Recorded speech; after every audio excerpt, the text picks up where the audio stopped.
The Yellow Stork. A Chinese folk tale. Once upon a time there lived a poor musician in China named Mi. Mi was so poor that he couldn't even afford to buy a cup of tea. Mi would probably have starved to death if not for the kindness of the host of the tea house, who, feeling sorry for Mi, had given him food and drink for free. After he had finished eating, Mi came to the host and said, "I must go now. I have no money to pay for all I drank and ate here, but I don't want to be ungrateful, so I will give you this." With these words, Mi took a piece of yellow chalk from his pocket and drew a yellow stork on the wall of the tea house. "This stork," the young musician said, "will bring you 10 times more money than I owe you. Every time when people gather in the tea house and clap their hands 3 times, the stork will come out from the wall and dance. But remember, don't ever force the stork to dance for only one person. Now farewell." And with that, Mi turned and left. The host was surprised, though he decided to give it a try. And the next day, when many people were gathered in the tea house, he asked everyone to clap their hands 3 times. Immediately, the stork came down from the wall and danced a few hilarious and funny dances. After that, he jumped back onto the wall. The guests were delighted.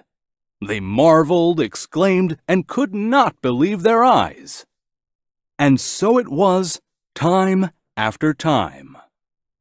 The rumor of this miracle spread throughout the entire country, and soon the tea house became the most popular place in the town, because everyone wished to see this wonder with their own eyes. Crowds of people came to the tea house every day, and the host began to grow quite wealthy. Mi's promise had come true. One day, it happened so that a wealthy official, the Mandarin, heard about this wonderful stork. He immediately commanded his servants to take him to see this marvel. When he entered the tea house, he saw that it was filled with peasants and artisans, and they were taking up all of the seats. The Mandarin became angry and ordered his servants to expel all of them.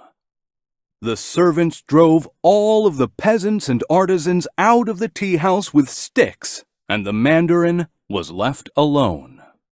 He laid out a huge pile of money in front of the host and demanded to be shown the dancing stork.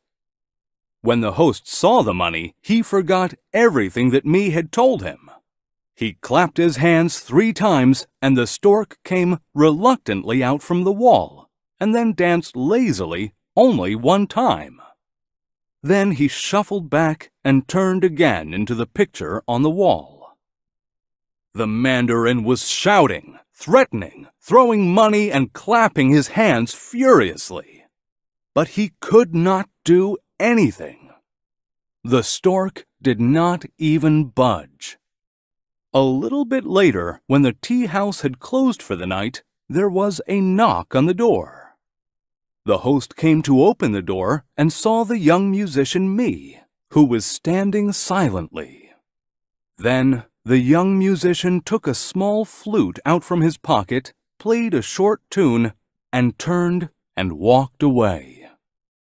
The stork heard the music and immediately jumped from the wall, hurrying after him.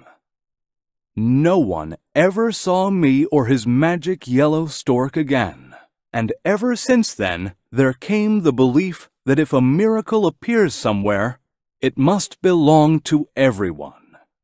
As soon as one person owns it, it will disappear forever. The end.